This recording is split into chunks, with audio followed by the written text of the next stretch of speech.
मान लो कहीं पे कोई कील चला गया तो वहां पे फिर सूजन हो गया, वहां पे वो एक्टिविटी होगी, उसको ढकने की, बॉडी उसको ढकने की कोशिश करती है।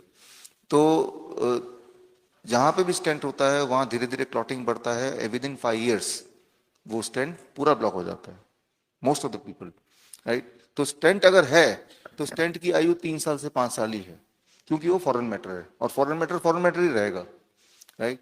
तो ये तो मानिए कि वो स्टेंट या तो ब्लॉक हो गया होगा या ब्लॉक होने वाला होगा, इट डिपेंड्स ऑन कितने साल हो गए, राइट। तो अब बॉडी क्या करती है कि या तो कोलेट्रल आर्टरी नया खोल देगी तो आपको पता ही नहीं चलेगा, आपको लगेगा स्टेंट की वजह से मैं जिंदा हूं, जबकि नए आर्टरी खुल गए, ब्लड वहां से जा रही है, तो स्टेंट की उस वाले आर्टरी के ब्लॉक होने से कुछ फर्क नहीं पड़ रहा, ठीक है ना। या फिर आपको पेन होगा तो यानी कि स्टेंट बंद होने से नए आर्टरीज नहीं खुले, तो आपको पेन नहीं हो रहा इसका मतलब नए आर्टरीज खुल गए होंगे, राइट।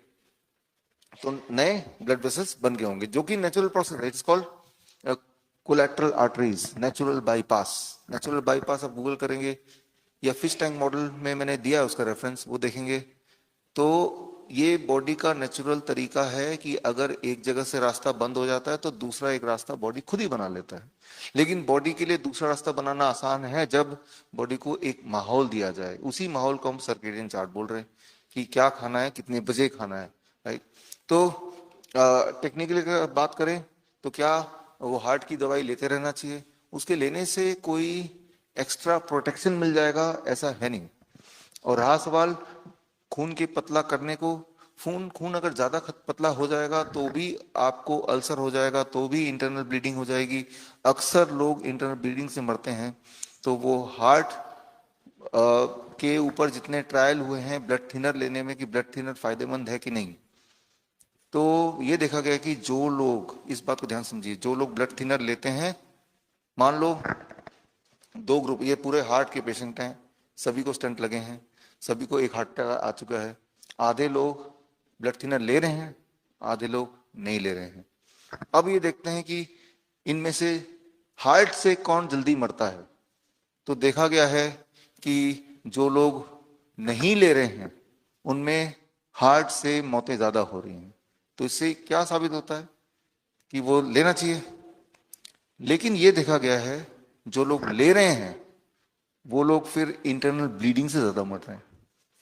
तो मौत तो तब भी हो रही है, बल्कि ओवरऑल मोर्टेलिटी इज हायर। तो हमें तो बस ये सहूलियत मिल जाएगी कि ब्लड थिनर लेंगे तो हार्ट से नहीं मरेंगे, लेकिन उससे पहले कैंसर से मर जाएंगे, ये सहूलियत हो जाएगी, मतलब अल्टीमेट रिजल्ट ये बोल रहा है। लेकिन उसको पेश ऐसे किया कि अगर ये लेंगे तो हार्ट से मौत नहीं होगी। अगर किसी को खास तौर पे ये जिद है कि मुझे हार्ट से नहीं मरना, चाहे किसी और चीज से मर जाऊं, तो वो ब्लड थिनर ले सकते हैं। कंक्लूजन ये है ट्रायल का, राइट। तो लेकिन जो डाइट आप ले रहे हैं ये डाइट भी ब्लड थिनर है। टमाटर खा रहे हैं, मूली खा रहे हैं, गाजर खा रहे हैं, ये भी ब्लड थिनर ही है। ये भी ब्लड को उतना थिन करता है जितने बॉडी को जरूरत है। इसे कहते हैं कंडीशनल थिनिंग। हर जगह जरूरत नहीं, जहां पे ब्लॉकेज है वहीं जरूरत है। जहां पे मान लो ब्लीडिंग होनी है, जहां पे घाव हो गया, वह ब्लड थिन होगा तो क्या होगा, खून बहता ही रह जाएगा, है ना। तो टेक्निकली आंसर अगर मैं आपकी जगह होता तो ये हार्ट के दवाइयां बंद कर चुका होता। लेकिन अभी आपके लिए बीच का रास्ता, पहले इसको शुरू कर दीजिए, करते हुए 15-20 दिन होगा तो धीरे धीरे उसको छोड़ दीजिए। That can be safer thing, right. तो सेफर मतलब बीच का रास्ता। नींद के बारे में आप में से बहुत लोग काफी बार पूछ चुके हैं और बहुत हम बात भी कर चुके हैं। यहाँ पे आप देखिए, मैंने आपको बताया था, थोड़ा डिटेल में बताता हूँ। आप में से कुछ लोग स्पेसिफिकली नींद से बहुत ज्यादा परेशान है, नींद नहीं आने से, तो उन पे थोड़ा फोकस करते हैं। उन लोगों को हमने ज्यादातर लोगों को यहाँ भी टिक किया है, सबको नहीं टिक किया है। नींद का एक रूल याद रखिए, सुबह जितने ब्राइटनेस में रहेंगे रात को उतनी अच्छी नींद आएगी। सुबह फॉर एग्जाम्पल धूप में आप रहिए, धूप में नहीं रह सकते तो नाश्ता जब करेंगे तो खिड़की के पास, और खिड़की खुली हुई है, दरवाजा खुला हुआ है, सूरज की रोशनी दिख रही है, ये आपकी रात की नींद के लिए अच्छा है। सुबह हम लोग कम बंद कमरे में रहते हैं, जैसे कि अभी यहाँ पे हैं, तो रात की नींद इस सुबह के लाइटिंग से इफेक्ट होती है। सूरज ढलने के बाद जितना डार्कनेस में रहेंगे उतनी नींद अच्छी आएगी। जब हम अंधेरे में रहते हैं तो बॉडी एक अलग तरह का हार्मोन प्रोड्यूस करता है, जब हम उजाले में रहते हैं तो बॉडी एक अलग तरह का हार्मोन प्रोड्यूस करता है। सुबह जब हम उजाले में रहेंगे तो बॉडी प्रोड्यूस करेगी से कॉर्टिसोल। कॉर्टिसोल सुबह जितना ज्यादा प्रोड्यूस होगा, रात को मेलेटोनिन जो कि नींद वाला हार्मोन है वो उतना ज्यादा प्रोड्यूस होगा, राइट। तो ये दोनों आपस में एक दूसरे से कनेक्ट होके काम करते हैं, ठीक उसी तरह से जैसे हार्ट और किडनी आपस में कनेक्ट होके काम करते हैं। तो यहाँ पे हमने बोला है कि जो लोग इस प्रकार के, मान लो जो डिप्रेशन के पेशेंट हैं या एंजाइटी है जिनको, या जिनको नींद की दिक्कत है, सुबह ब्राइटनेस आप देखिए कि फॉर एग्जांपल आप ट्रेवल कर रहे हैं, अगर आपकी छत है गाड़ी में तो छत को खोल दीजिए, सीधा लाइट पड़ रहा है आपके ऊपर। इस तरह के बहाने ढूंढने पड़ेंगे। आपने तय कर दिया कि जब मुझे ब्रेकफास्ट करना है तो मुझे ऐसी जगह बैठना है जहां पे लाइट आती हो अच्छी खासी, सूरज की लाइट, जैसे ये लाइट है, आपने पहले दिन मेरे रिकॉर्डेड वीडियो में देखा होगा, इस लाइट को अगर मेजर करेंगे लक्स मीटर से तो 300 लक्स होगा, जबकि अभी बाहर चले जाएंगे तो वो 1 लाख लक्स होगा लाइट। तो सूरज की लाइट का मुकाबला ये लाइट कभी कर ही नहीं सकती। तो यानी कि जितना लाइट में रहेंगे दिन में उतनी अच्छी नींद आएगी रात में, जितना लाइट में रहेंगे रात में उतनी खराब नींद आएगी रात में, राइट। तो ये कुदरत का कानून है। भगवान को नहीं पता था कि भाई इंसान कुछ ऐसा करेगा कि लाइट अपने हाथ में ले लेगा, और अपने हाथ में लाइट पिछले 150 साल में आया, 130 साल में आया। उससे पहले बिजली नहीं थी, तब लाइट के लिए ज्यादा ज्यादा मोमबत्ती चला लेंगे। मोमबत्ती की लाइट भी कितनी होती, बहुत ज्यादा तो नहीं होती, राइट। तो 150 साल पहले भी इंसान अंधेरे में ही रहता था या फिर मोमबत्ती की लाइट में रहता था।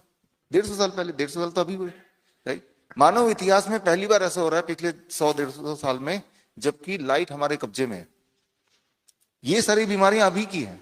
नींद नहीं आना कोई बीमारी हो सकती है, आज से पहले कोई नहीं सोच सकता था, लेकिन आज इस ग्रुप में भी सबसे ज्यादा जो सवाल आपने पूछे नींद नहीं आने की। तो नींद के जो कानून है, जो रूल है, वो यही है, जब सूरज है तब लाइट में रहना है, जब सूरज नहीं है तो कम से कम लाइट में रहना है।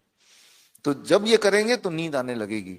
और सनसेट के साथ साथ ही खाना खत्म करना, जो कि हमने यहाँ पे अगर लास्ट वाला पॉइंट देखेंगे, ये आपने ज्यादातर लोग देखिए इसको कि कितने से कितने बजे के बीच में खाना है। तो कुछ आप में से हैं पार्टिसिपेंट जिनको 10 AM to 6 PM दिया है, तो ये 10 AM to 6 PM तक वो 15 दिन में रहेंगे, उसके 15 दिन बाद 8 AM to 6 PM में रहेंगे, और उसके 15 दिन बाद फिर फाइनली हम सबके सब 8 AM to 8 PM में रहेंगे। सबसे बेस्ट तो ये बीच वाला है, राइट। ये कुछ दिन के लिए करना है, फिर ये बीच वाला है। लेकिन ये हमने 8 AM to 8 PM जो आपके पास है, ये फ्लेक्सिबिलिटी के लिए है।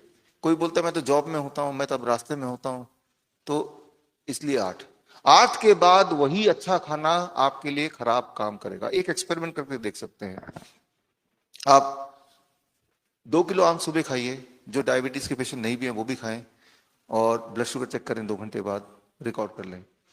लेकिन किसी दिन 10 बजे 2 किलो आम खाइए, उसके 2 घंटे और ब्लड शुगर चेक कीजिए, आप देखेंगे ब्लड शुगर ज्यादा होगा, 100 mg/dL अधिक होगा।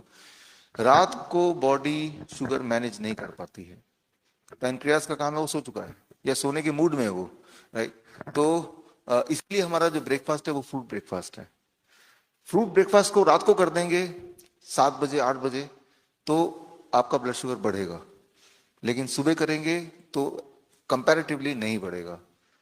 तो आप समझ रहे हैं कितना इंपॉर्टेंट है टाइम को मेंटेन करना। अगर कोई बोलता है कि मेरा काम ही कुछ ऐसा है कि टाइम को मेंटेन नहीं कर सकता, तो वो फिर बीमार रहने के लिए तैयार ही है एक तरह से। जिस तरह से अगर मैं बोलूं कि मैं जहां पे रहता हूं वहां तो सड़क ही नहीं है, गड्ढे पे चलाना पड़ता है, तो मैंने एक्सेप्ट ही कर लिया कि मेरी गाड़ी कुछ दिन में ब्रेकडाउन होने ही वाली है। कल हमारे एक मिले, हमारे बिल्डिंग में रहते हैं, कि मैं तो रात को 10 बजे आता हूँ और तभी मैं खा सकता हूँ, और ये खाना तो मुझे अच्छा ही नहीं लगता। इन सबको ध्यान रखते हो, आप बताइए क्या करना है। मैंने कहा आप तो ये बोल रहे हैं कि मुझे गाड़ी गड्ढे में ही चलानी है और गाड़ी ठीक कैसे रहेगा ये बताइए। ना, तो दोनों चीज एक साथ नहीं हो सकती। कुदरत के जो कानून है उनको कभी कभी ब्रेक किया जा सकता है, लेकिन हमेशा ब्रेक करके चलेंगे, और हम ब्रेक ना हो ये नहीं हो सकता। लेकिन अब तक प्रॉब्लम क्या थी, हमें पता नहीं था कि ये कुदरत के कानून क्या है। अब एटलीस्ट आप पता है तो कोशिश करेंगे आप। हफ्ते में 7 दिन नहीं कर सकते तो 3-4 दिन तो कर ही सकते हैं, उससे भी फर्क पड़ेगा आप, क्योंकि अभी तो तीसरा ही दिन तो है आपका, 3 दिन ही हुए हैं तो भी थोड़े बहुत रिजल्ट दिखाई दे रहे हैं। लेकिन हमें 3 दिन के लिए नहीं करना, हमें तो करते रहना है ना। तो आई प्रॉब्लम के लिए आप में से काफी लोगों ने पूछा, आपने पूछा, आपका जब ब्लड शुगर बढ़ता है किसी का, तो ब्लड का एक्स्ट्रा शुगर या तो ब्लड में रहेगा या फिर आंखों के पीछे रहेगा या नीचे पैरों के रहेगा। तो पैरों के नीचे जब ब्लड जमा शुगर जमा होने लगेगा तो दैट कॉजेज बर्निंग सेंसेशन। आंखों के पीछे होगा तो फिर आंखें धुंधला दिखेंगी, दिखेगा नहीं, ग्लूकोमा, कैटरैक्ट, इन्हीं चीजों को बोला बोला जाता है। जब आप ये सब करेंगे जो आप कर रहे हैं, सबसे पहले ब्लड शुगर नॉर्मल होने लगेगा, और जब नॉर्मल रहने लगेगा कुछ समय तक से 3 महीना, अपने आप वो बर्निंग सेंसेशन भी कम हो जाएगा, अपने आप आंखों में भी सही दिखाई देने लगेगा। ये तो हुई एक बात। तो आंखों के लिए क्या अलग से करना है? कुछ अलग से नहीं भी करेंगे तो 3 महीना, लेकिन जो लोग अलग से करना चाहते हैं, जो जल्दी में कि जल्दी आप ठीक हो जाए, तो कुछ एक्सरसाइज साथ में जोड़ लीजिए। We call it shoulder neck and eye rotation exercise. Shoulder, ये देखिए ऐसे कर रोटेट कर सकते हैं, you can do it right now. ऐसे आगे ऐसे 10 बार किया आपने, तो शुरू शुरू में आप उतना नहीं ठीक से कर पाएंगे शायद, लेकिन 2-3 दिन में इट विल मोर। गलत से भी करेंगे तब भी कुछ ना कुछ असर हो ही रहा होगा। 10 बार इधर, 10 बार उधर। हाँ, किया हुआ है। तो ये 15 मिनट रोज करना है, जो लोग नहीं करते हैं और करना चाहते हैं तो ये ऑप्शनल चीजें हैं, ये सपोर्टिव चीजें हैं। शोल्डर नेक 10 बार, 10 बार नेक, 10 बार, राइट। और ये 10 बार इस तरफ या 5 बार इस तरफ और इस तरफ। And the most important is I. अब देखिए, अगर आई को रोटेट करना है तो I can do it like this, right. जो लोग नहीं कर सकते, शुरू शुरू में आप किसी की मदद लेंगे। मान लो मेरी उंगली को आप देखिए, if I rotate like this, इसी को फॉलो करते रहेंगे तब भी वो काम करेगा। कोई आपका दोस्त जो आपके सामने खड़े होकर ऐसे करेगा। तो जब इसको हम जोड़ देते हैं विद सर्केडियन चार्ट, इसमें डाइट अपने आप में रोल तभी कर सकता है जब खाने के टाइमिंग्स उसको मैच करेंगे। ये इंपॉर्टेंट है ना। तो कई बार ऐसे होता है कि हम तो डाइट ले रहे हैं, मैंने कल भी बताया था, क्यों नहीं उतना फायदा हो रहा है, तो पता चलता है डाइट तो ले रहे हैं लेकिन टाइमिंग में थोड़ा सा हमको गड़बड़ है। तो टाइमिंग को फिक्स कर दिया, डाइट को फिक्स कर दिया, तो मामला बड़ा फास्ट हो गया। तो आपको आई के लिए या बर्निंग के लिए बहुत ज्यादा अलग से कुछ करने की जरूरत नहीं है। हमें अपने खून को ठीक करना है बस। ब्लड को, ब्लड तो हर जगह पहुंच जाएगा, आंखों में भी पहुंचेगा ब्लड, वही ब्लड पहुंचेगा आपके पैरों में भी। तो हम बेसिकली ब्लड को प्यूरिफाई करने की कोशिश कर रहे हैं।